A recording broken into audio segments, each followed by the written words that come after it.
Spoštovani gostje, lepo pozdravljeni. Zelo smo veseli, da ste se udeležili v takem številu tega dogodka. Z veseljem otvarjamo eno novo programsko linijo v našem gledališču. Kot ste mogoče zaznali, lani smo se že povezali z eno veliko nacionalno kulturno hišo, to je RTV Slovenija. Z njimi smo zasnovali programsko linijo, ki se je reče Ars in Drama. To je povezava z tretjim programom Radia Ljubljana. In v okviru tega prirejamo lani in letos bomo spet 4 koncerte v sezoni, ki potekajo v nedeljah. Zato z veseljem smo zato sprejeli pobudo Slogija, da bi sodelovanje med dvema nacionalnima kulturnima ustanovama vzpostavili tudi na področju gledališke zgodovine. Tako smo zasnovali novo platformo, programsko linijo, ki se reče Slogi in Drama, ki povezuje torej Slovenski gledališki inštitut in SNG Drama Ljubljana. Povezuje na ta način, da bomo, kot veste, je drama zavezana prizarjati klasična dela, tudi dela, ki predstavljajo pravzaprav temelje dramatike. In z vidika gledališke zgodovine je gotovo zanimivo, kdaj in kako so bila ta dela uprizorjena že kdaj prej. Na podlagi tega je pravzaprav nastala ta platforma in predlagam, da vsebinsko bolj predstavi direktor gledališča Slovenskega gledališkega inštituta Gašper Troha.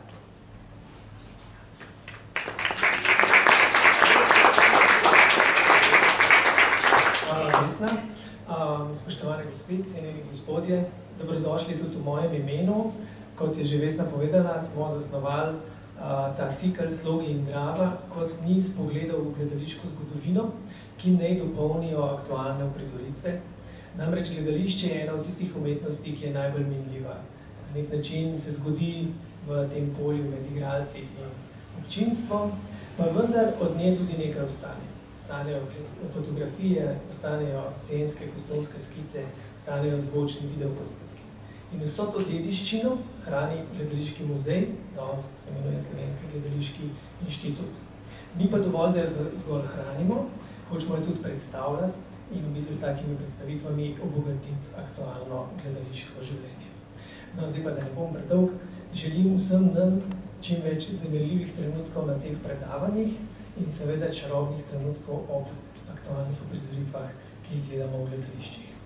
Zdaj pa predajam besedo Maticu Kocijančiču, ki ima to čast in naključje, da začenja ta niz s predavanjem o Smoletovi Antigoni. Imamo eno srečo, da je Matic Kocijančič tudi doktoriral iz Antigone, ne sicer Smoletove, vendar izvoli.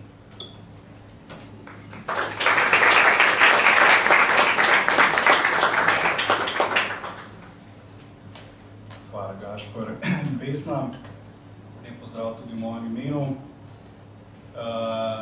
Današnje predavanje bo nekako potekalo na dveh frekvencah.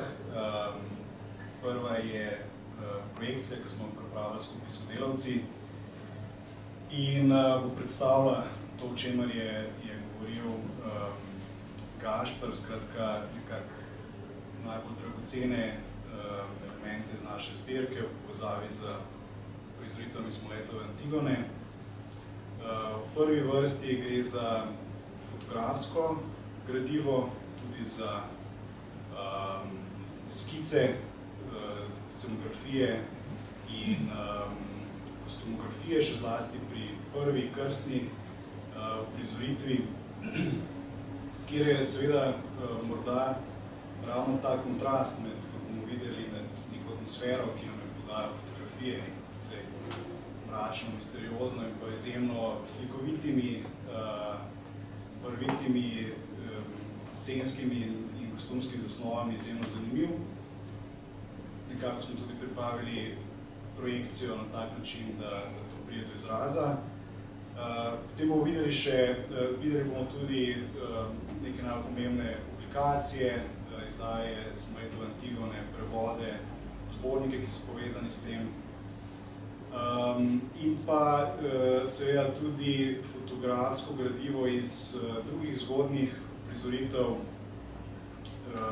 Antigone, predvsem iz 60-ih in pa tudi potem še iz 70-ih, ki je ravno tisto gradivo, ki nekako je posebno, pač, ki ga imamo samo v slogi. Zdaj, drugo bolj pogosto videno gradivo, nekako smo se odločili, da damo prednost temu starejšemu delu naše zbirke. Začenjamo torej z samimi publikacijami. To bi, skratka, v tej zbirki seveda imamo tudi nekaj videoposnetkov in audiogradiva, sicer v manjši meri. Pravzaprav je od celotne tradicije uprizarjanja tega dela pri nas na voljo samo posnetek iz leta 1971, gre za prizoritev režiserja Koruna in pa novejše, skratka, novejše prizoritve, pravzaprav samo iz leta 2010 je ohranjen še en videoposnetek. Imamo pa v slogi zanimivo gradivo na zvočnih posnetkih. Zvočni posnetki iz 80-ih, ki jih hranimo na magnetofonskih trgovih, zajemajo zvočno opremo prizoritev iz MGL in Ljubljanske drame. Na magnetofonskem traku pa imamo tudi posnetek razširjene vaje za prizoritev v MGL, ki je tudi že digitaliziran. Celoten postopek priprave tega gradiva je bil tudi za nas dragocen, ker smo seveda to celotno zbirko prvič celoti tudi digitalizirali.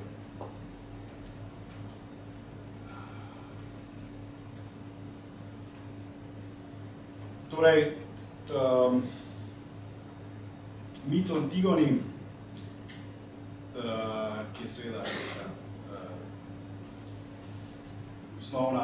osnovna vsebinska komponenta tudi predloga Smoletove Antigone, je eden izmed najbolj razširjenih in prepoznavnih mitov v zahodni literaturi, filozofiji, umetnosti, odrski, likovni, glasbeni, filmski, ter tudi v širšem družbenem, zgodovinskem in političnem diskurzu. Temeljna in najslavnejša obeseditev tega mita je, vsaj z današnje perspektive, eden čas je to vprašanje, kako zapleteno, Sofoklova Antigona, ki je nastala okrog 442-441 pred našim štetjem, s čimer se velika večina raziskovalcev Sofokla strinja. Obstajajo pa tudi nekatere odmevne alternativne teorije, najmočnejša v letnici 438 pred našim štetjem. Zanimivo pa je, da prva drama z antigonsko snovjo, ki je bila prevedena v slovenski jezik, in sicer že leta 1875, ni Sofoklova, temveč gre za Antigono italijanskega dramatika in pesnika Vittorija Alfierija, ki pa pri nas ni bila prizorjena. Gre za dramo, ki je v bistvu nastala v času francoske revolucije, ki je tudi izjemno pomembno obdobje za neko revitalizacijo mita v Antigoni, evropski kulturi, kjer pa je ta revitalizacija zelo kompleksna. V bistvu ni bila povezana zares z Sofoklovo Antigono, ampak z v bistvu likom Antigone v francoski operi, ki je pravzaprav v času revolucije padla na kakšno nemilost. Govorimo, da je ta ponovno zanimanje za Antigono neka tudi poslovnika, nek simbol kulture bolj v protirevolucionarnih krogov v naslednjem desetletju. Zdaj, kot rečeno, skratka, to je nek za tradicijo, kjer je ena Antigona, ki ni Sofoklova, prišla v ospredje. Skratka, zanimivo, da se je ta tradicija pri nas že začela z neko Antigono, ki ni bila Sofoklova, ampak vseeno pa je bila Sofoklovo Antigona prva, ki je dejansko bila prizorjena. Torej, Sofoklovo Antigona je v slovenščini prvi prevedel Cvetko Kolar. Prevod je bil objavljen še leta 1924, prva različica pa je nastala že leta 1912 za prizoritev v Ljubljani. Tik pred drugo svetovno vojno pa je Antigono na podlagi nemškega prevoda poslovenil še Fran Albrecht skupaj s kraljem Ojdipom, takrat že tretjim slovenskim prevodom te tragedije. Torej, oba predvojna prevoda sta bila prizorjena v ljubljanski drami oziroma takrat prvi prizoritvi Deželnem gledališču v Ljubljani in drugi prizoritvi v Narodnem gledališču v Ljubljani. Prva v režiji Hinka Nučiča, druga, ta je iz leta 1939, pa v režiji Frana Lipaha. O prvi prizoritvi ne vemo prav dosti, oziroma vemo nekako ravno prav, da lahko razumemo, zakaj ne vemo prav dosti. Namreč Nučič je v svojih spominih zapisal, da je bil to eksperiment, ki se ni posrečil in da so igrali le enkrat. Druga prizoritev, ta neposredno pred vojno, pa je bila bistveno bolj markantna, z precej velikim kritiškim in navdušenim kritiškim odmevom in je pravzaprav tudi porodila neko veliko zanimanje za Antigono tik pred vojno, kar je morda tudi pomemben faktor v povojni recepciji tega dela pri nas. Še ena zanimiva zgodovinska okoliščina te tradicije je to, da Spoletova drama ni prvo slovensko besedilo s to tematiko. Prvo izvirno literarno besedilo pri nas z antigonskim motivom nastane že v predvojnem času, pravzaprav je objavljeno istega leta kot ta predvojna prizoritev Sofoklove Antigone. Gre pa za vaško Antigono, dramski fragment Mirana Jarca, ki je bil takrat objavljen v edini številki precej ambiciozno zastavljene mednarodne literarne revije Zbornik 39 pod uredniško taktirko Toneta Seliškarja, potem pa je bil skoraj pol stoletja vsem pozabljen. Odkrit je bil šele v 80-ih letih, objavil in komentiral ga je Evald Koren, sicer tudi prvi literarni raziskovalec, ki je razvoj antigonskega mita v slovenski književnosti posvetil samostojno študijo. Takrat že seveda z obravnavo Smoleta, pa tudi Jarca, Nadi Gaborovič in Jureta Detele ter Rajta Krstiča, kjer se ta najbolj znani deli, kjer se ta mit pojavlja. Ta Jarčev tekst je bil tudi zanimiv po svoje, ker gre za enega redkih od teh besedil, kjer slovenskih besedil z to motiviko, kjer gre za poskus direktnega prenosa v neko slovensko zgodovinsko okolje. Pri tem Jarčevem tekstu gre za kmečke upore. Ta tekst pa ni bil prizorjen, takrat niti pozneje. Skratka, rekli smo predvojno prizoritev, po vojni pa mit o Antigoni postane neka prepoznavna referenca slovenske emigracije, predvsem v Argentini, za katero je usoda Polinejka postala eden od temeljnih simbolnih in mitoloških okvirov soočanja s povojnim pobojem. Najvidnejši umetniški rezultat te povezave je prva izdana poslovna knjiga slovenske povojne politične migracije v Argentini z naslovom Velika črna maša za pobite Slovence, Tineta Debeljaka. Torej,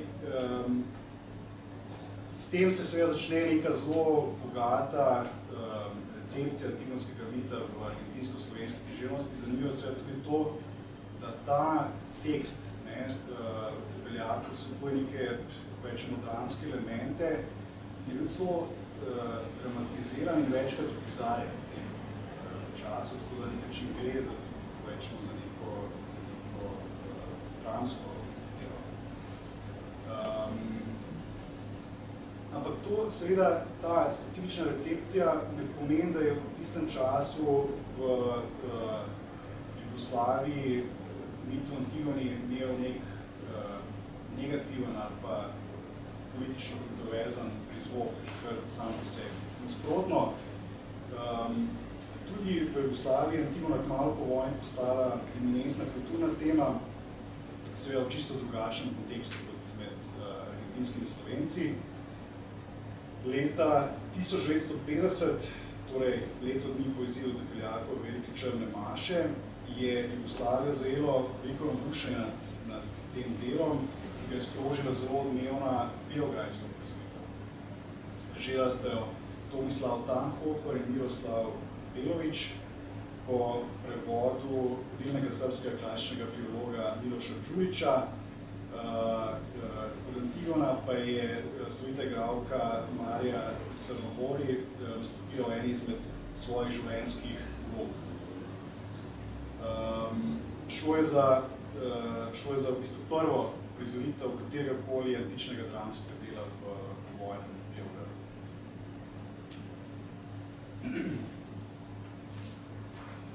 Ta uspeh te prizoritev je bil res velik, z izjemnim številom ponovitev, potem so še 3 leti pisali tudi v slovenskem tisku in verjetno je tudi to bil eden od faktorjev, zakaj se je nekaj let pozneje za prvo prizoritev po vojno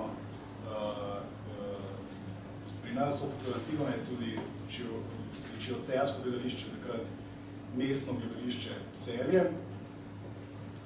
To prizoritev je režiral Herbert Grün, v naslovni vlogi pa je nastopila Clio Mauer. Ta prizoritev je imela bistveno manjši odmev od srbske, tudi nekako rečemo mešane odzive. Je pa gotovo pomembno, v tem skušamo razložiti ozadje, geneze Smoletove Antigone, da je skratka malo pred tem tudi dejansko bila prizorjena prvič po vojni Sofoklova Antigona. Še druga pomemben faktor pri nastanku Smoletove Antigone je seveda Anujeva Antigona. Torej, francoski dramatik Jean Anouilh je svojo slovito dramo Antigona, ki je bila prvič uprizorjena v okupirani Franciji leta 1944, postavil neke temelje te bogati povojni tradiciji literarnih interpretacij antigonskega mita. Antigona Dominika Smoleta, ki je nastala 15 let pozneje, predstavlja nek viden dosežek v tej tradiciji, tako v nekem možnem kontekstu, kot to imenovala Alenka Enstler Dožer slovanskih dramatik, ki je, skratka, Alenka Enstler Dožer je temu fenomenu posvetila monografijo, eno redkih monografij posvečeno tej temi pri nas. In pa tudi lahko rečemo v svetovnem merilu. Skratka, Antigona Dominika Smoleta je neko najodmevnejše priznanje dobila stematizacijo v monografiji Georgea Steinerja o razvoju antigonskega mita v zahodni kulturi in predvsem po njegovi zaslugi se še vedno pojavlja kot referenca tudi pri drugih tujih raziskovalcih tega mita. Sam tekst, sam Smoletov tekst sama drama je bila kot neka dramska pesniška in jezikovna mojstrovina prepoznana praktično v svojem nastanku in je ta status v veliki meri ohranila vse od današnjih dni. Njena središčna izvirna ideja je odsotnost naslovne junakinje, pri čemer se izrazito ukrepi vloga Antigonine sestre Ismene, kar Smoletu omogoči, da se kljub Antigonini odsotnosti ohranijo nekatere osnovne poteze Sofoklove dramaturgije. s tem nekakšnim schizofrenim likom Kreonta, prespraševanjem ontološkega statusa nepokopanega polinejka in pažovim sklepnim porniškim prevzetjem Antigonijega poslanstva, je Smoler v slovenskem kulturnem prostoru sprožil eksplozijo kritiških, eseističnih in teoretskih interpretacij, v čemer verjetno najbolj zgovorno priča zajetna druga knjiga Smoletovega zbranega dela, ki jo je leta 2009 uredil Goran Schmidt. Ta knjiga ima več kot 700 strani in v celoti posvečena Smoletovi Antigoni in njeni recepciji. Zdaj, vprašanje, zakaj je bila ta drama deležna tako ogromnega števila interpretacij, ostalo se do neke mere enigmatično. Lahko razbiramo iz poznejših pričevanj, je bila njena privlačnost nedvomno povezana s tem, da je pomemben del kulturne javnosti, poleg umetniških kvalitet v njej prepoznal tudi drzno kritiko danega političnega režima, podano v simbolni govorici, ki je zaobjela nekatere njegove bistvene ideološke in zgodovinske dimenzije, a se obenem spretno izmikala direktni konfrontaciji. Nekoliko bolj kontroverzno postaja vprašanje povezave med Smoletovo dramo in povojnim poboji. V tej povezavi so že zelo zgodaj, na začetku 60-ih, spekulirali v argentinsko-slovenski recepciji, vendar takrat še ni imela širšega odmeva. To nas na nek način ne preseneča, glede na to, da se je ta povezava dejansko v tej recepciji vzpostavila med samim mitom o Antigoni in povojnim poboji že praktično tako povojnim. Zdaj, prvo odmevnejšo eksplicitno obravnavo te povezave pri nas pa najdemo v 80-ih. Že sredi 80-ih, že povsem eksplicitno prej nekoliko bolj zakodirano pri Tinetu Hribarju, ki je na podlagi njegove primerjalne študije Sofoklove in Smoletove Antigone, ki jo postopoma objavila v 80-ih in na to na začetku 90-ih združil v monografiji Tragične etike svetosti, je mit o Antigoni postal osrednja mitološka referenca pri osamosvojitvenem in tudi po osamosvojitvenem soočanju s povojnimi poboji, pri čemer se je uveljavila razlaga precej široko radnimi zgodovinarji in stroko, da je Smole svojo dramo pisal z mislijo na te dogodke. To je Smole na začetku 90-ih potrdil. Potrdil te interpretacije, imamo tudi druga podobna pričevanja pripadnikov te generacije, tako da je ta teza postala precej široko, zlasti v 80-ih in 90-ih, pa tudi pozneje sprejeta med literarnimi zgodovinarji. Vseeno pa ta interpretativna linija ni brez kritik. Najmočnejšo in najostrejšo najdemo pred dobrimi 10 leti pri Goranu Schmidtu, v že omenjenem zbranem delu in monografiji v Smoletu. Polemika, ki jo je takrat sprožil, ostaja odprta, brez jasnega epiloga in zastavlja tudi številna zanimiva, relevantna vprašanja.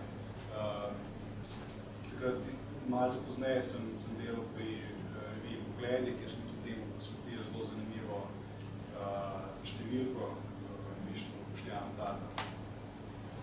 Tako kot in takrat je bilo vidno, da je skratka teh interpretacij veliko, da so v bistvu zelo različni, da to ostaja neko zanimivo vprašanje za dramo.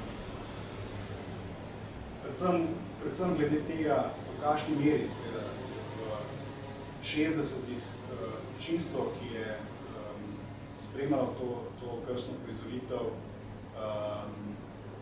na kakšen način je se to povezovalo s temi dogodki, kar pa je seveda konec koncev neko vprašanje, ki ni vezano samo na ta tekst, ampak na širše področje vojnih pobojev, ki se ostaja kontroverzno in nekim je tudi skrivnostno. Torej, zdaj gledamo te fotografije in skice iz krstne uprizoritve, ki je premiero doživela 8. aprila 1960, produkcijo Odra 57 in režiji Francija Križaja. Kritiki so bili, tako kot ljudje same drame, tako rekoč euforični. V spominih generacije, ki je sooblikovala tedajni in poznejši slovenski kulturni prostor, pa je ta uprizoritev dobila status enega izmed kultnih dogodkov povojnega gledališča. O njej niso govorili le kot o nekem vrhunskem umetniškem dogodku, temveč hkrati tudi kot o neki družbeni, politični in celo duhovni prelomnici, o svojvrstni iniciaciji te generacije. Vse te komponente lahko razberemo v seriji Daneta Zajca Smrt Antigona, citiral bom zdaj en paragraf iz tega teksta, ki vključuje vse te dimenzije. Pred 20 leti se je zgodila v viteški dvorani Antigona. Čeprav je bila Smoletova, je bila tudi naša. Naša v tistem smislu, da je govorila jezik našega kroga. Ne v romantičnem smislu najdenja skupinskega čutenja, revolucionarnega hotenja. Vse to je bilo že storjeno. Skupinskega čutenja ni nobeden iskal, Antigona ga tudi ne spoveduje. Revolucionarna hotenja pa so se spraznila že v generaciji naših očetov. Bila je beseda, rečena iz odra, beseda enega izmed nas. V viteški dvorani se je zgodil magični preobrat v Antigoni. Bil je skupna zaprisega, ki ni reševala niti enega našega osebnega potekanja po svetu. Zaprisega v Križankah je bila obredna. Nobeden je ni izrekel, bila je zavezujoča. Ni bila zaprisega organizacije, ki ti vzame člansko izkaznico, ko jo več ne zaslužiš, niti ni bila zaprisega ideji, ki je ni bilo, niti vodi ali sekretarju, ki ga ni bilo. Bile so roke nad ognjem, v katerem je gorela nenavzoča Antigona, naše roke, spontano stegnjene okrog, iz rok, za hip, za trenutek zavednosti. Vsako leto smo priče, ko se zgodijo novi teksti na odru, vendar se od tistega leta ni zgodilo več tisto, kar se je takrat v viteški dvorani. Z nobenim tekstom ni bila inicirana neka generacija tako močno, kot je bila naša Smoletovo Antigono. Tak dogodek se zgodi samo enkrat in najbrž ga ne doživi vsaka generacija. Torej, zaradi te izjemne odmenosti, ki jo je tukaj poskušal pisati Zajc, te drame in tudi njene krstne prizoritve, se je zgodilo nekaj, kar iz vidika današnje gledališke produkcije sliši skoraj noro, namreč ta drama je bila še isto leto deležna 2 novih produkcij na 2 profesionalnih odrih. Najprej v mariborski drami v režiji Mirana Hercoga, nato še ljubljanski drami v režiji Slavka Jana. Kot je zapisal Schmidt, je za te kritiške odmeve mariborske uprizoritve značilno, da so vsi naklonjeni, vendar bolj kot ljubljanski že problematizirajo posamezne prvine. Najbolj režijski uprizoritveni koncept, ki ga drugi spet hvalijo, in abstraktnost igre v obravnavi oblasti ter neživljenjski solipsizem naslovne junakinje. Glede ljubljanske uprizoritve pa se je že začel boj za interpretacijo. Predvsem so se kritiki razpisali o pomenu Kreontove razdvojene osebnosti, obenem pa se prvič pojavijo tudi nekoliko bolj kritični zapisi. Zanimivo je seveda, ob tej teme, ko govorimo recimo o kritiških člankih, ki se pogovarjajo o pomenu Kreontove razdvojene osebnosti in podobnih vidikih tega teksta, je treba poudariti, da je to eden od tistih vidikov te drame in te recepcije, ki nam lahko na nekaj način pojasni to eksplozijo interpretacije, eksplozijo esejev. Namreč Smole ponudil nek za to svojo dramo, izumno lahko rečemo, nek jezik, ki je lahko na nek koderan način govoril o nečem, o čemer se ljudje niso mogli pogovarjati. In v bistvu v teh tekstih, recimo, kjer je diskusija o tem, kaj je narava prava krevnata, se skrivajo neke zelo drzne, pogosto neke zelo drzne politične debate, zakodirano v bistvu neko govorico, ki se je izkazala za odporno na kakšno bolj politično preganjanje. Ta uprizoritev, ta ljubljanska, tretja v leta 60, je imela tudi mednarodni odmev. Gostovala je v Zagrebu in Novem Sadu, tudi z določenim kritiškim odmevom. Na hrvaškem sta v njej pisala 2 kritika, v Srbiji pa kar 6, kar je primerljivo s številom teh kritiških zapisov v Sloveniji.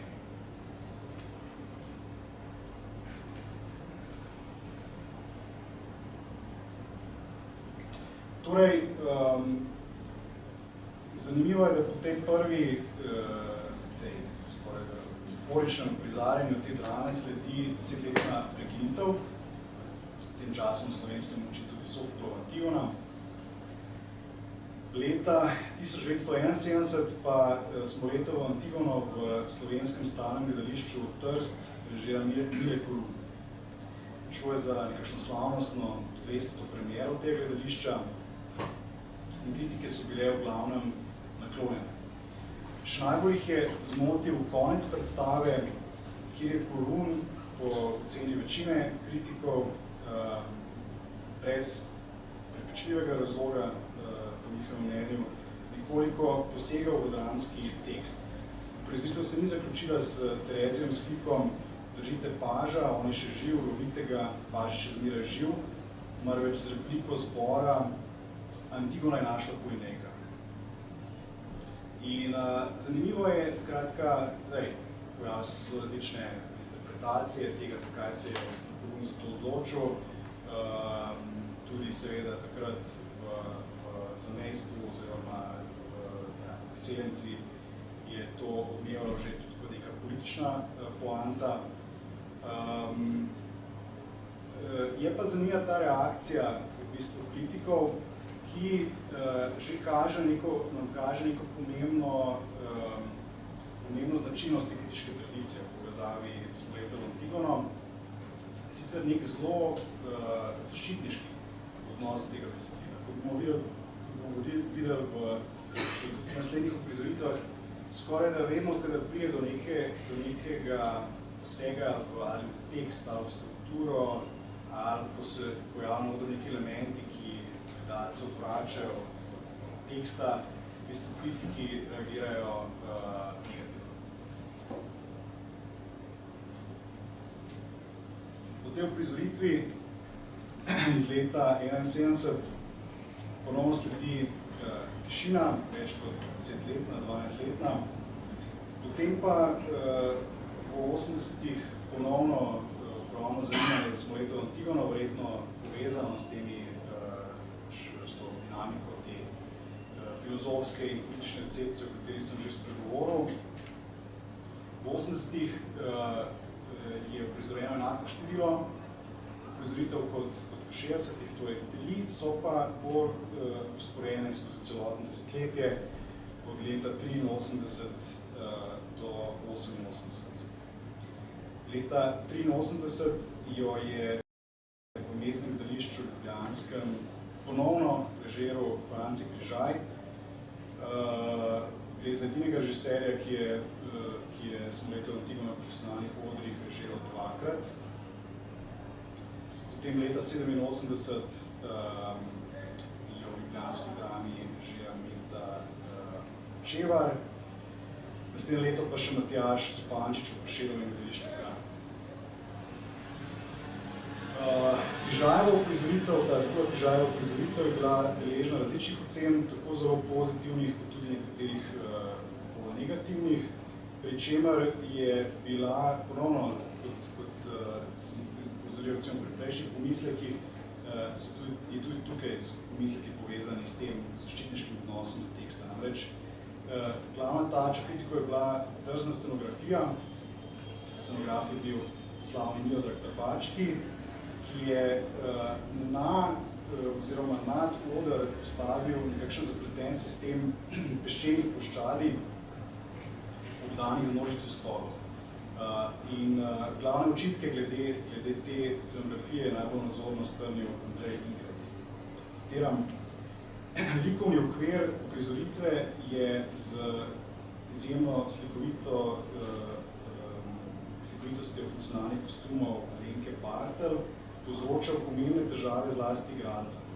Ne le, da je Gramos potal ob vsakem njihovem koraku ter segal besedo Smoletovim rafinirano pomenljivim in preciznim replikam, prostor je svojo komplicirano razbito povzdignjenostjo že v izhodišču onemogočal intenzivnejši, predvsem pa izrazite izostrene razmah igre. Skratka, ključen očitek tukaj je, da v bistvu preglasi nek element, preglasi v bistvu Smoletove, kot pravi Ingrid, rafinirano, pomenljive in precizne replike. Zanimivo pa je se, da tudi ta Križajeva režija in tudi pa lahko zaznamo neko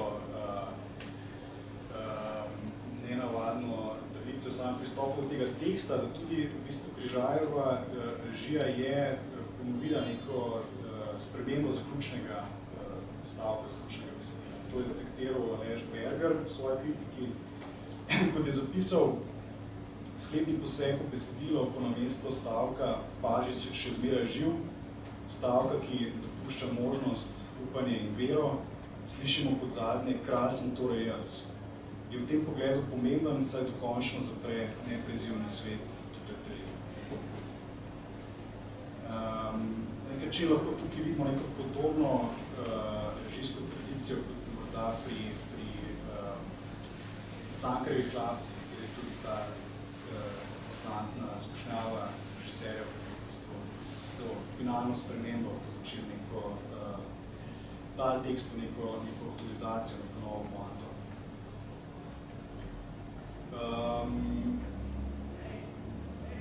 Potem imamo naslednjo prizoritev, je prizoritev Mete Hočevar iz leta 87, ki je zelo zanimiva zaradi svoje velike razlike med slovensko in mednarodno koncepcijo. Namreč v slovenski premieri so kritike pohvalne velike večini, potem pa ta prizoritev gostuje v Srbiji, v Novem Sadu, kjer pa so odzivi izjemno ostri in v bistvu zdaj se pogovarjamo o letu 88, ker ta kritika, ta prizoritev dobi kar 15 različnih kritik v srbskem tisku, vse negativne. Imamo nek rafal iz teh negativnih kritik, ki ga seveda morda lahko povežemo tudi že z politično situacijo v tem času. Namreč prizoritev Mete Hočevar je v bistvu prva prizoritev Smoletove Antigone, ki zelo jasno poveže to snov z drugo svetovno vojno.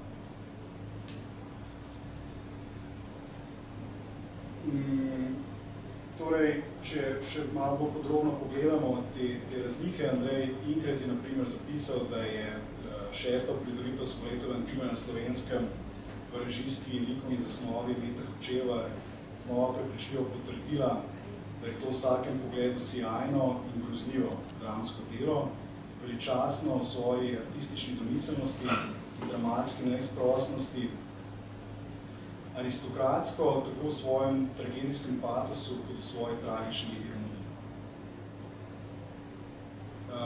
Milosav Mirković pa je odzive o gostovanju v Srbiji uvrednotil diametralno nasprotno.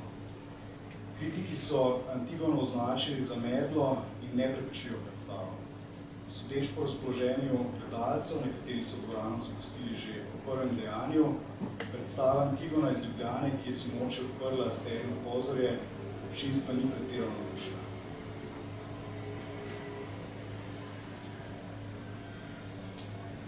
Potem še zadnja prizoritev v 80-ih, Špančev prizoritev, ki je nekako, v kateri so kritiki poudarjali, da gre za scenografsko in kostumografsko predvsem ambiciozno zastavljeno prizoritev, zelo avtorski, režijski pristop in korist tudi igro, obenem pa nekako vseh kritika, ki se ni bilo zelo veliko, je razbrati misel, da ta prizoritev ni prinesla kakšnih bistveno novih interpretacijskih poudarkov.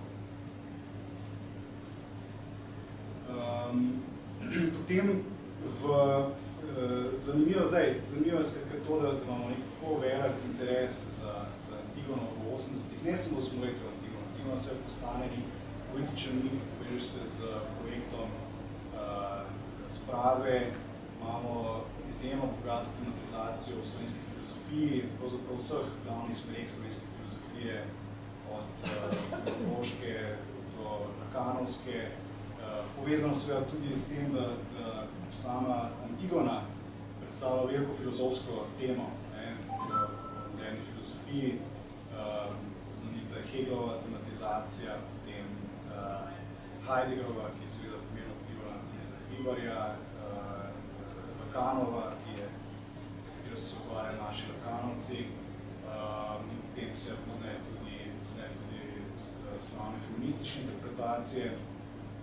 Ampak, skratka, v 80-ih, lahko rečemo, je Antigona v slovenskem prostoru neka velika tema in Smoletova Antigona je pač nek tekst, za katerega slovensko gledališče tudi izkazuje nek zelo velik interes. Potem se zgodi pa nekaj izjemno nenavadnega.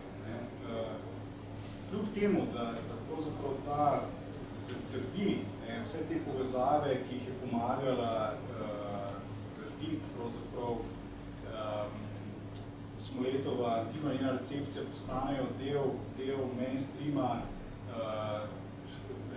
so vredno prisotne v filozofskem, literarnem, političnem diskurzu in tako naprej. Sam gledališki interes za Smoletovo Antigono praktično ugasne. In tako v 90-ih in v prvem desetletju novega tisočletja Smoletova Antigona ni bila niti enkrat uprizorjena na profesionalni poti. Kako to interpretirati? V bistvu pač ena velika zgodba, o kateri prej nisem govoril, pa je tudi pomembna za odrsko življenje Smoletove Antigone, je, da Smoletova Antigona nekaj način izrine iz odra Sofoklova. V času od nastanka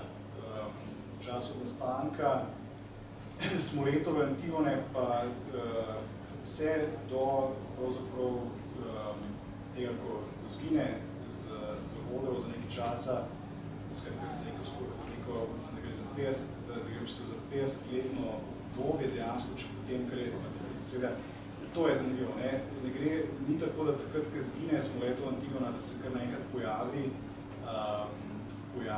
Sofoklova, da neko novo navdušenje Sofoklovo, ampak je pravzaprav to obdobje na začetku 90-ih neko obdobje, kjer eksperimentiranje z drugimi Antigonami. Mislim, da gre za nek občutek, da živimo v času, ki potrebuje neko novo ubeseditev tega mita, da bi se lahko relevantno odzival na aktualnost. Tako takrat se nastane morda najbolj znana druga slovenska dramska tematika Jovanovičeva Antigona, cel kup drugih Antigon je tudi uprizorjenih, še vedno ni uprizorjena Anujeva Antigona,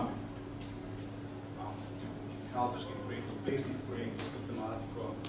Potem pa v bistvu se začne nek velik interes, povezan tudi z nekim spet novim revivalom te teme v filozofiji, nek nov interes za uprizarjanje Sofoklove Antigone, ki v bistvu v času, mislim, da leta 2010 pa do danes naniza dejansko enako število uprizoritev kot pred pojavitvijo Smoletove Antigone, ko je seveda Smoletova Antigona skoraj da povsem zasenčila in je bila dejansko Sofoklova Antigona prizarjena samo v Celju, skratka samo v tistem gledališču, ki jo je tudi prvo prizorilo po vojni. Torej, letošnja sezona je iz tega vidika res presenetljiva in izjemna, namreč ne bo prizorjena samo Smoletova Antigona, ki jo vsi nestrpno pričakujemo v produkciji ljubljanske drame, ampak je bila tudi uprizorjena Antigona v Novi Gorici, režiral jo je Luka Marcen in to seveda pomeni, da letošnja sezona dejansko je prva sezona oziroma prvo leto, po letu 60, ko sta bili uprizorjeni smo imeli dve uprizoritvi Smoletove Antigone na profesionalnih odrih. Kako razložiti ta ponovni interes za Antigono po tako dolgem premoru. Obstaja pač par možnih interpretacij. Povedati moram to, da je leta 2010 vseeno v tem obdobju od konca 80-ih do letošnje sezone vse nastala še ena Antigona na profesionalnih odrih. Sicer leta 2010 je bila prizorjena v režiji Jake Andreja Vojovca v drami Senega Maribor.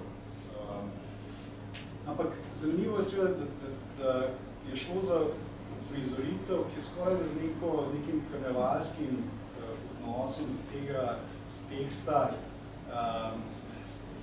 relativiziralo samo vprašanje, ali je ta tekst vredno prizajeti. Recimo, ob tej uprizoritvi sta prišli dve kritiki, ki jih poznam, ki sta glede sodbe v bistvu diametralno sprotni, pa vendarle povesta podobno zadevo. Nika Leskovšek je takrat zapisala, da je odgovor Vojovca na osrednje vprašanje Smoletove Antigone nedvoumno. To, ali je Antigona res našla Polinejka, danes pač ne zanima nikogar več. Medtem ko je Boštjan Tadel v podobnem vprašanju, torej kako se v bistvu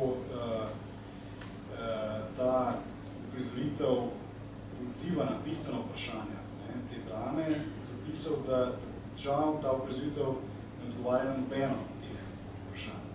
Tako da vidimo, da gre za neko podobno ugotovitev dveh kritikov z diametralno sprotno sodbo tega postopka. Skratka, letos se vrača Smoletova Antigona v ljubljansko dramo po več kot 30 letih in strpno že pričakujemo, kako se bo ta zgodba, ki sem jo zdaj napisal, nadaljevala. Imamo kakšna vprašanja iz publike?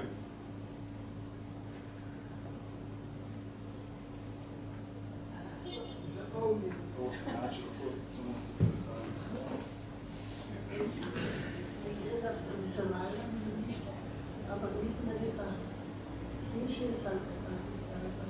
64 so v Cenovcu dijaki, Erik Prunčki, so uprizorili Smoletova Antigona.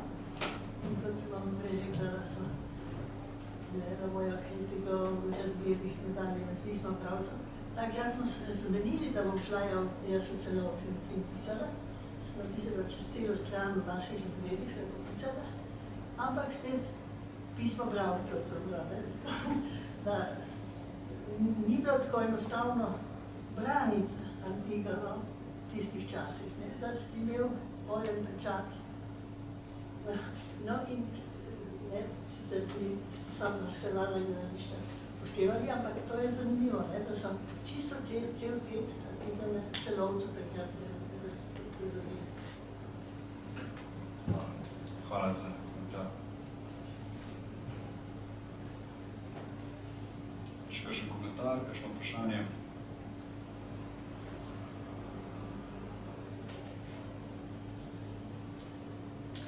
Jaz bi vprašala to, ker si rekel, da smo le potrdil to interpretacijo. Če lahko malo več o tem, da ne bi mislil na povojne poboje. Če lahko malo več kje, pa kaj, malo več o tem. Gre za nek kratek odziv, mislim, da iz leta 90, prvo na to konkretno vprašanje. Ja. Izmed literarnih revij, posredujem pozneje ta citat. Če ga obnovim po spominu, v bistvu gre za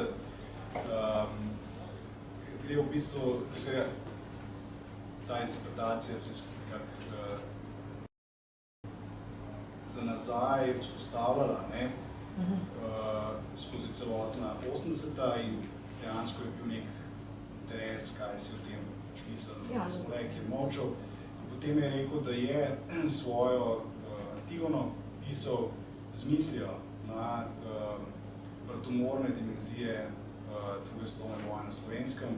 Je to ključno zaznamovalo pač to, ko je napisal, skratka, temu je pritrdil, mogoče lahko rečemo še malo razširil, vsem horizont tega, na kaj se nanaša, ne samo na povojne poboje, ampak je on to opredelil pač bratomorne dimenzije te vojne na Slovenskem. Je zelo zanimiv citat, to pa ni izraža kakršnih pomislekov glede teh interpretacij, ki so pojavile v 80-ih, ki so bile gotovo zelo dobro znane.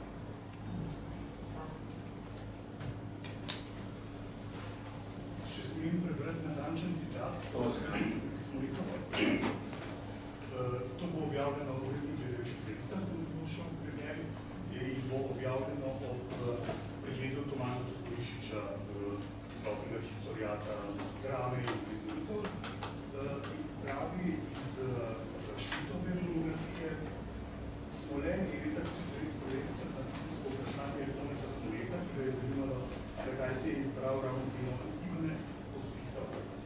Tema Antigona me je zanimala seveda zaradi bratomorne vojne, ki sta jo bila v Sofoklovi Antigoni Eteokles in Polineik. To so bila leta, ko smo že temeljito premišljevali o vojni 1941. Bratomorstvo minule vojne je močni model takratnih literarnih 30-letnikov na najrazličnejše načine problematiziralo čas, ki je bil za nami in življenje, kakršno je nastalo po njem. Sofoklova Antigona je bila pač idealna predloga za varianto bolj izkušnjo. To je pravzaprav vse. Hvala.